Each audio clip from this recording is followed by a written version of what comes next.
So today I'm going to show you how to find the values from table E using your calculator, and then we've got some applications of that. So most everything that you're going to be doing today will be done with your calculator. That being said, we have to get to the place where we know what we're supposed to input and how to input it. So we're going to start with that.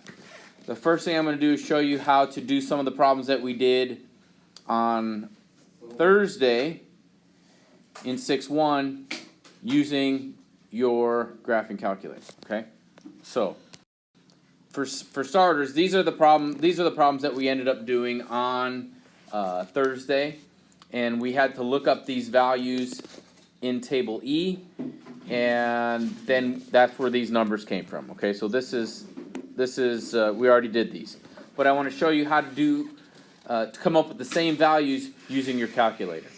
Okay, and the way that we do that, we have to access the distribution menu, which is the second vars, and then you're going to hit normal CDF. So hit second vars, which gets you to the distribution menu, and then the second one down says normal CDF. That's the one we're going to be using over and over again for the rest of chapter 6. Okay, so hit second, the vars button, which stands for variables, gets you to the distribution menu, and then the second one down is normal CDF. Is anybody having trouble finding that? What's going to happen? So here's where you should be. Okay, second vars, normal CDF. Now, on most of your calculators, you actually are going to, when you hit that normal CDF, you'll get a menu. Okay, and it's not going to be as simple as putting a lower bound and an upper bound. They'll give you a menu, and it'll also include the mean, and it'll include the standard deviation. Okay, and we're going to need all 4 of those things in order to do this. All right, and on the older ones, you might be able to get away with just the lower bound and the upper bound. What's our okay? upper bound? I'm going to go through that in a second. Okay. What's important here is that what we have to do is create our boundaries based off of the information that they give us. This one's going to be really easy. These 2 are a little trickier. All right. And it goes back to this idea that we could rewrite these using left of 1.99, right of negative 1.16. We can use an inequality to express that. So what you've got to keep in mind is that these can be expressed as inequalities, and then we will know our bounds to some extent. So let's really want to focus our energy on looking at that. So initially, what this all means, left of z equals 1.99 is z less than 199. Okay, right of z equals negative 1.6 means z greater than. And then these, where I have a left bound and a right bound, it's pretty simple. Okay, and essentially for this one we have our lower bound and our upper bound. It's already set for us. Our issue comes into play here when we don't have a left boundary or a right boundary. But for those of you who are familiar with interval notation, okay, that's where this is going to come into play. Because how would I write z less than 1.99 in interval notation?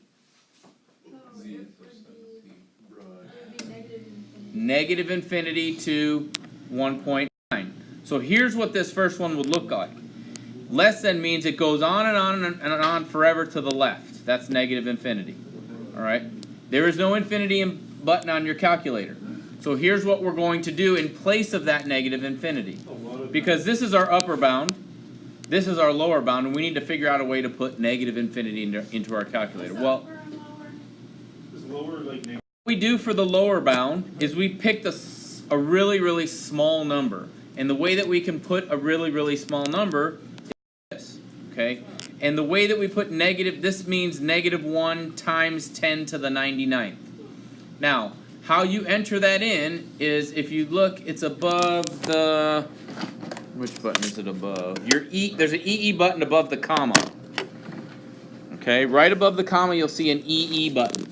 So what you'll do is you put negative 1, then you access that EE, and then you hit 99. And then essentially what you've told your calculator is negative infinity. Alright? Where's the E again? Above the comma. Where's You the hit comma? second of. Let's go ahead and finish this one up. Alright? So here's what you do. Alright? In the case where you have lower bound, upper bound, and then that gives you the so it gives you lower, upper. So here's what you're going to do. Okay? And no. So you're going to type, so you should be on this screen. Okay? You should be on the screen that says lower, upper, the mean, and the standard deviation. So go ahead and type this in for the lower bound. -1, get to the EE, and then 99. And then go down to the upper, which would be 1.99. Okay? Now here's the part that you really need to pay attention to. When you do this, to basically come up with table E, the mean has to equal 0, the standard deviation has to equal 1. All the time when you're using it, just to find the table E value.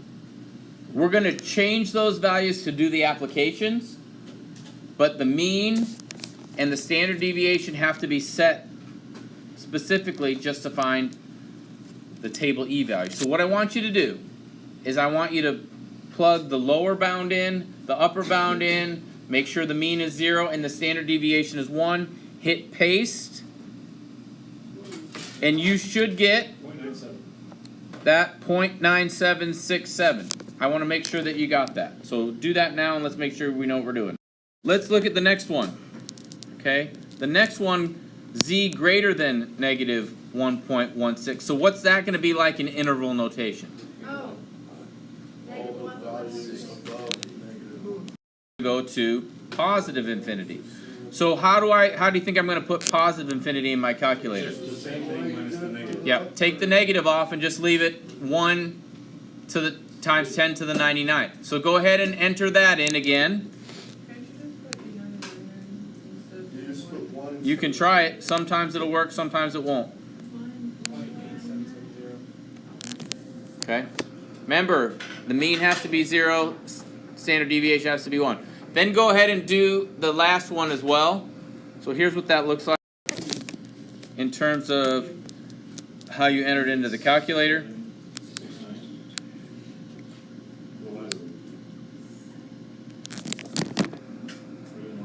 And just verify that you get those two numbers that are there. The thing that's nice about this is that we can apply this and have our calculator do this for word problems where the standard deviation and the mean are different. Okay, and I'll show you how to do that here in a second. Pretty straightforward. So again, if you want, I'm going to provide you with table E. You can use table E. But just so you know, you can do this without table E. Okay, now the other thing that we can do is we can come up with the corresponding z value. Now we already know that it's 1.65, having looked up the 0.9505 on table E and sort of worked it backwards. But if you notice there in the distributions menu, the third one down is inverse norm. So if you use number 3 and then you type in 0.9505, it should give you the z value of 1.65. Anybody having issues doing the inverse normal function? All right, then the last thing we're going to do is actually look at a problem. And so go ahead and take a picture of this or write it down, whichever, and I want to show you how to work through this kind of word problem, because this is going to be the bulk of what you're going to be doing. Here's the thing I want to talk to you about when you look in your book at some of these problems. Okay, in your book, what they do is they convert values to z values and then use table E to figure this all out. Fortunately for us, we don't have to go through that trouble. Okay, and I'm going to show you how to go through that precisely without having to do that. If you wanted to get an idea of what was going on here, okay, they're saying that they found that people spend an average, women spend an average of $146.21 for Christmas. Okay, average, look for words like that, that's telling you mean. Okay, standard deviation 29.41. Find the percentage of women who spend less than 160. Okay, it's important that they also say that it's normally distributed, so that way we can use that normal CDF command. Okay, now, this is not one standard deviation away. Okay, so that's important. If it was one standard deviation away, we already know what that percentage should be. Okay, but I'm going to show you something. I'm not going to expect that you do it, but I want you to see it, so in case you are looking at the book, you can see why they are doing what they're doing. They convert these values to z values. Okay, the mean is 0 z-score.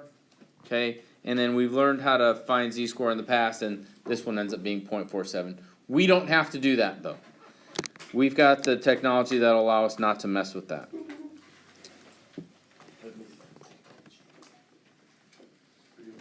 Okay, now, this, in case you wanted to find it, there it is. That's how we did it before.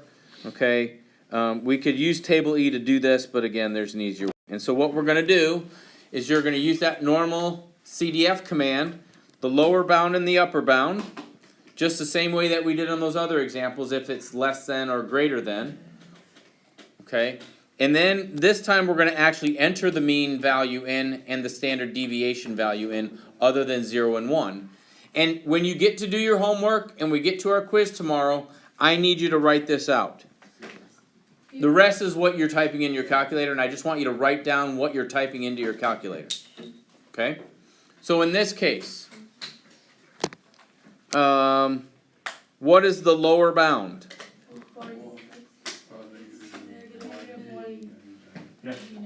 Negative infinity, right? Less than 160. So negative 1 times 10 to the 99th. What is the upper bound? 160. What's the mean? And the standard deviation. So when you enter all of that, this is what I need you to write down on your homework. This is what I need you to write down on your quiz and test. Okay? That way I know that you've entered stuff in the right place. And then from there, you're typing that in your calculator and seeing what you get. So go ahead and do that. Then after you do that, make sure you're actually answering the question. Bless you. Make sure you're answering the question that is asked. After you enter that in, you get 0.6803, which is 68%, 68.03% of women spend less than $160 according to these statistics. Yeah. Okay? That's what we're doing in these problems. Yeah. Oh, because sick figures. Yeah, we get figures, okay. Questions?